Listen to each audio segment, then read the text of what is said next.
नमस्कार, आप देख रहे हैं ग्रामीण राजस्थान। मैं आपके साथ में हूं मिथुन। सत्ता का संग्राम अभी हमारा एपिसोड चल रहा है और उस एपिसोड के अंदर हर एक विधानसभा क्षेत्र में हम जाते हैं और विधानसभा के जो विधायक प्रत्याशी है उनसे अपन मुलाकात करते हैं, उनके मुद्दे को जानने की कोशिश करते हैं और देखते हैं कि किन मुद्दों पर चुनाव लड़कर वो विधायक बनना चाहते हैं। आज इसी दरमियान बिलाड़ा विधानसभा क्षेत्र के एक और प्रत्याशी हमारे साथ में है, यशपाल जी गोदा। देखते हैं ये किन किन मुद्दों पर चुनाव लड़ते हैं, आइए इनसे बात करते हैं। सर, सबसे पहले ग्रामीण राजस्थान में आपका बहुत बहुत स्वागत है। आपका बहुत बहुत धन्यवाद मिथुन जी। क्या आपके ग्रामीण राजस्थान के माध्यम से बिलाड़ा विधानसभा की बहुत सी समस्याएं और नए नए चीजें बिलाड़ा विधानसभा को देखने को मिलेगी और पूरे विधानसभा का भ्रमण आपके एक चैनल के माध्यम से। बिल्कुल सर, हमारा तो काम यही है, ऑल ओवर राजस्थान, जोधपुर, बिलाड़ा, सभी विधानसभा क्षेत्रों में घूमना, लोगों की समस्याओं को जानना और जनता के सामने प्रस्तुत करना। सर, सबसे पहले मैं आपके पारिवारिक स्थिति के बारे में, परिवार के बारे में और समाज के बारे में और शिक्षा के बारे में जानना चाहूंगा सर। तो जब शिक्षा के बारे में तो ऐसा है कि सबसे पहले तो मैं बता देता हूँ, मैं एक डेंटिस्ट हूँ, BDS डॉक्टर जो है। जी सर। और मेरे खुद के 3-4 क्लिनिक है। जी सर। एक पिपाड़ है जी। और बाकी 3 जोधपुर और लूणी में है। जी। स्कूल है मेरे 2 खुद की, जी, 12वीं तक है। और पिताजी मेरे रामस्वरूप जी गोदा जनसंघ से पार्टी से जुड़े हुए हैं, भाजपा से, और पिछले 25-30 साल से लगातार पार्टी से जुड़े हुए हैं। राजस्थान SC मोर्चा प्रदेश अध्यक्ष रहे हुए हैं, जोधपुर के संगठन महामंत्री भी रहे हुए हैं, प्रतिपक्ष नेता भी रहे हुए हैं, जिला परिषद सदस्य भी रहे हुए हैं। जी। मैं भी पार्टी से 5-7 साल से जुड़ा हुआ हूँ। उससे पहले मैंने संघ के अन्य संगठनों में और संघ में भी काम किया है। अच्छा, तो कहने का मतलब अपन ये कह सकते हैं आप शुरुआत से ही राजनीतिक क्षेत्र से जुड़े हुए हैं। जी। आपने राजनीतिक क्षेत्र में राजनीति से जुड़े हुए हैं, मैं संगठन के फैमिली बैकग्राउंड से। जी। तो गोदा जी, ऐसा आप में क्या विशेषता है कि पार्टी आपके ऊपर विश्वास करके आपको टिकट देगी इस बार?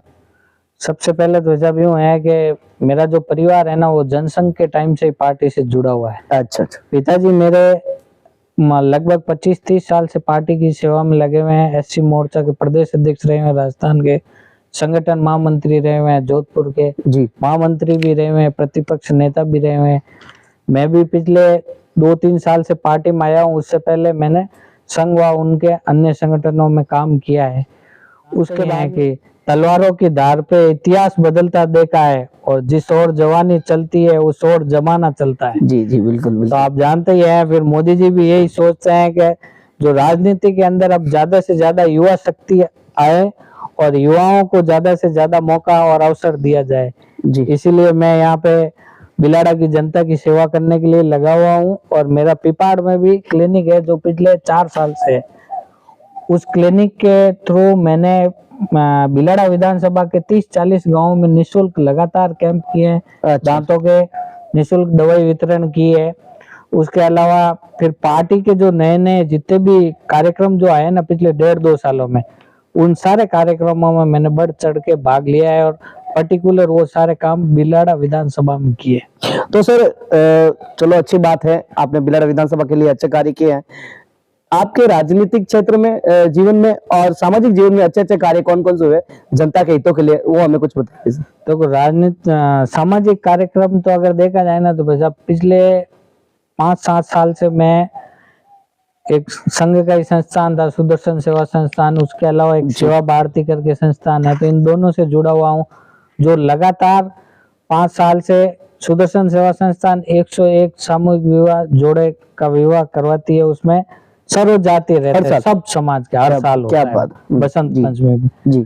तो उसमें मैं बढ़ चढ़ के भाग लेता हूँ और वहाँ पे फिर मुझे बहुत सीखने को मिला है। पिछले साल ही सेवा भारती ने कराया 51 जोड़ों का, उसमें आयोजन समिति में मैं मंत्री था। फिर उसको देख के मैंने बहुत कुछ सीखा। और फिर पिछले साल मैंने जून में मेरे खुद की समाज का 11 जोड़ों का सामूहिक विवाह सम्मेलन किया। अच्छा। उसमें मैंने मात्र 1 रुपए लड़की की तरफ से और 10 रुपए लड़के की तरफ से लिए, पूरे समाज के सहयोग से। अच्छा। 1 लाख रुपए का दहेज भी दिया। क्या बात है। और फिर रक्तदान शिविर तो हर 1.5-2 महीनों में वो करवा देता हूँ। जी। उसमें हमारी एक बहुत अच्छी युवाओं की टीम बनी हुई है, तो 60-70 यूनिट ब्लड देते हैं और जब लगता है कि अब कमी आ रही है कार्ड की, तो फिर वापस और रक्तदान शिविर करके जी। एक और शिविर लगा के कर देते तो सामाजिक जीवन में आप अच्छे से कार्य करते रहते हैं, चलो बहुत अच्छी बात है सर। सर इस बार जो मुख्यमंत्री अशोक गहलोत की सरकार है उसके कार्यकाल से आप कितना संतुष्ट है सर, उनके कार्यों से? देखो, उनके कार्यकाल से मैं क्या, पूरी राजस्थान की जनता ही त्रस्त हुई है। अगर उनका 2018 से लेकर आज तक का आंकड़ा देखे जी, तो उन्होंने राजस्थान को एक तो 5 साल पीछे धकेला, फिर राजस्थान को नए नए खिताब दिलाए उन्होंने, जंगल राज, कुशासन, भ्रष्टाचार, पेपर लीक में सब में 1 नंबर पे कर दिया जी। आप राजस्थान का 24 घंटे का आंकड़ा उठा के देखें ना, तो एनसीआरबी की रिपोर्ट कहती है कि राजस्थान के अंदर 24 घंटे के अंदर 20 बलात्कार होते हैं और 7 हत्याएं हो जाती है, 7 से 10 हत्याएं। अगर ये आंकड़ा 4.5 साल का मिला है ना, तो 33,000 से ज्यादा तो राजस्थान के अंदर बलात्कार हो गए, जो अब तक के सबसे ज्यादा है।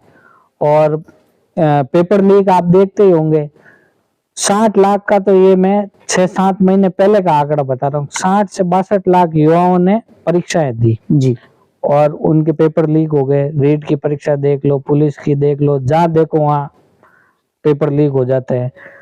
और इसमें भू माफिया देख लो, हर चीज में, बजरी खनन माफिया देख लो, तो सब में पूरी छूट मिली हुई। और दूसरा भी ये 20% की सरकार से फेमस चल रहा है मामला, वो 20% की सरकार का ये मामला है कि भाई अशोक जी की सरकार में जो भी नेता लोग है ना, वो 20% तो कमीशन आप कोई भी काम कराओ उस पे लेंगे ही लेंगे। अच्छा। आप बिलाड़ा विधानसभा भी लोकल देख लो, आप किसी का ट्रांसफर करवाना है, किसी की रिक्वायरमेंट लेनी है, किसी की डिजायर लेनी है, तो 10-15 हजार तो मिनिमम चालू है, 2-2, 2.5 लाख रुपए तक चलते हैं।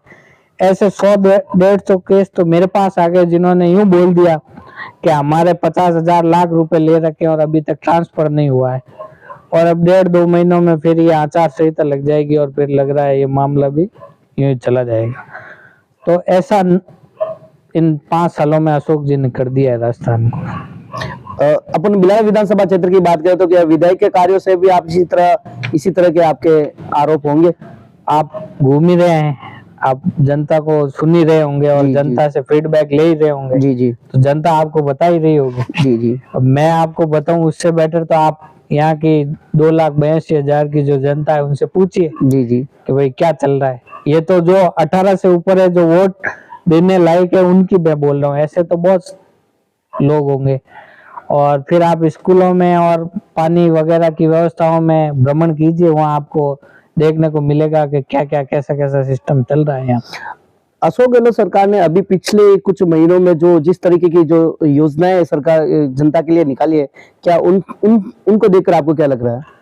देखो, मैं आपको एक अपने यहाँ से बाहर के देश की बात बताता हूँ। ये जो फ्री की राजनीति है ना, ये वेनेजुएला से चालू हुई। वहाँ का जो प्रेसिडेंट था ना, वेनेजुएला एक पूरे विश्व के अंदर एक बहुत अच्छा देश था, उसमें पैसों की वगैरह की कोई कमी नहीं थी। वहाँ पे क्या है, पेट्रोल और ये डीजल ऑयल के जो कुएं बहुत थे। तो वो जब सरकार में आए ना, तो उन्होंने क्या किया, वहाँ पे ऐसा सिस्टम कर दिया फ्री में सारी चीजें। तो वहाँ की जनता ऐसी हो गई कि वो सारा फ्री का करते करते उन्होंने काम करना ही बंद कर दिया। और एक टाइम ऐसा आया कि जब वो कुएं खाली हुए ना, तो अब वो देश बहुत गरीबी की स्थिति में आ गया। ये अपने भारत के अंदर भी आजकल ये फ्री बीज की राजनीति बहुत चल रही है। आप दिल्ली देख लो, अब ये वाला फॉर्मूला यहाँ राजस्थान में चालू हुआ, मोबाइल देना, 100 यूनिट बिजली फ्री देना। लेकिन उनका बिजली फ्री दे रहे हैं तो लाइटें टाइम पे आ नहीं रही है।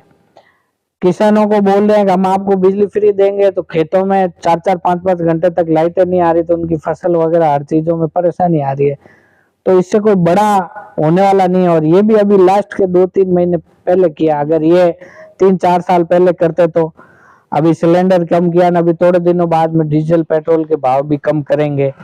तो इससे इस बार लगता नहीं है कि अशोक जी के वापिस सरकार आने वाली है। वही फॉर्चूनर में बैठ के जो विधायक जाएंगे, ऐसी स्थिति होने वाली है थोड़े टाइम। जी जी। गोदा साहब, हम आपसे ये जानना चाहते हैं कि इस बार आप बिलाड़ा विधानसभा में अपनी प्रबल रूप से दावेदारी रखना चाहते हैं, तो इस बार आपके कौन कौन से बड़े ऐसे मुद्दे रहेंगे जिन मुद्दों को लेकर आप चुनाव लड़ना चाहते हैं और जनता आपके ऊपर विश्वास कर सकती है ऐसे मुद्दों पर? देखिए, सबसे पहला तो क्या है, मैं 1.5-2 साल से घूम रहा हूँ जी, और वो मुद्दे मेरे क्या, यहाँ पे जो जनप्रतिनिधि और जो जनता के सेवक है उन सब के ही होना चाहिए। और फील्ड में अपन को घूम के देखना चाहिए। मैंने जो सबसे बड़ा मुद्दा यहाँ देखा ना, यहाँ पानी की बहुत बड़ी समस्या है। जी पानी एक तो बराबर सबको मिल नहीं रहा है, दूसरा फिर क्या हो रहा है कि एक जो जसवंत सागर ये जो बांध बना हुआ है, ये 2007 में लीक हो गया था। उसके बाद से लेके अभी तक किसी ने उस बांध को है ना वापस मरम्मत करके चालू नहीं किया। बीच में एक बार हुआ था पर बोल रहे फिर वो लीक हो गया।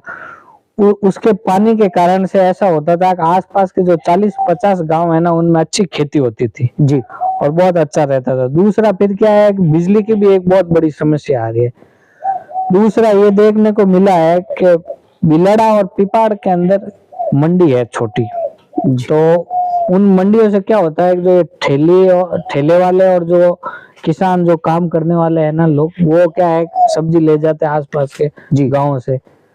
तो उनको फिर क्या है वो दिन भर बेचने के बाद में ऐसा हो जाता है कि जो बची कुछ सब्जी रहती है ना, वो अब कहाँ रखे, और वो घर में फ्रिज में अगर नहीं स्टोर कर पाते तो खराब हो जाती है। जी तो ऐसे कोई 15-20 गांवों के जंक्शन के पास में एक छोटा कोल्ड स्टोरेज बना जाए और कुछ शुल्क में उनको सब्जी रखने की व्यवस्था दे। एक तो ये मुद्दा है, पानी वाला है ही है। और फिर क्या है, पिछले 3-4 साल में मैंने घूम के देखा है कोई 5 से 6 लोगों की हत्या जंगली सुअरों के कारण हो गई है। अच्छा अच्छा। तो इनका एक खेतों के अंदर परमानेंट ऐसा कोई इलाज हो जिससे ये आए नहीं, और ये आए तो उनका क्या किया जाए ऐसा कि किसान अपना बचा रहे। सरकारी स्कूलों में देखा जाए तो यूं है कि बराबर वहाँ शिक्षकों की व्यवस्था नहीं है, लाइट और पानी की भी व्यवस्था नहीं है। ये तो मोदी जी की योजना आ गई वो शौचालय और स्वच्छ भारत की, तो वहाँ स्कूलों में लमसम में शौचालय तो व्यवस्थित बने हुए हैं, लेकिन पानी की और बिजली की बहुत ज्यादा कमी है। मेरा सबसे बड़ा टारगेट एक तो स्कूलों के अंदर प्रत्येक पंचायत पे अच्छी स्कूल हो, उनमें बिजली, पानी और ई लैब, कंप्यूटर की लैबें बराबर व्यवस्थित हो, और लैब सब में लाइब्रेरी बच्चों की पढ़ने के लिए सब जगह हो। और स्कूल के अंदर ही मैं जो ये आजकल लाइब्रेरी वाला ट्रेंड है ना, बाहर बच्चे लाइब्रेरी पढ़ने जाते हैं और वहाँ 300-400 रुपए 500 रुपए महीने के देते, तो अपन क्या करेंगे स्कूल के अंदर ही 1-2 बड़े हॉल टाइप करके और लाइब्रेरी प्रत्येक गांव में ही कर देंगे। बिल्कुल सही बात। और एक ऐसा सिस्टम करेंगे जो कॉम्पिटेटिव युवा जो यूथ के लिए जो कॉम्पिटेटिव एग्जाम परीक्षा जो देते हैं ना, बाहर से टीचरों की व्यवस्था करके उनको यही गांव के अंदर ही ये सारी सुविधाएं दी जाए। जी ये मेरा मेन टारगेट है। जी जी, बहुत अच्छी बात है। सर, आप हमारे चैनल ग्रामीण राजस्थान के माध्यम से जनता से क्या अपील करना चाहेंगे सर? मेरा आपके चैनल के माध्यम से जनता से यही रहेगा और यही प्रार्थना रहेगी, आप जिसको भी चुने अच्छा चुने।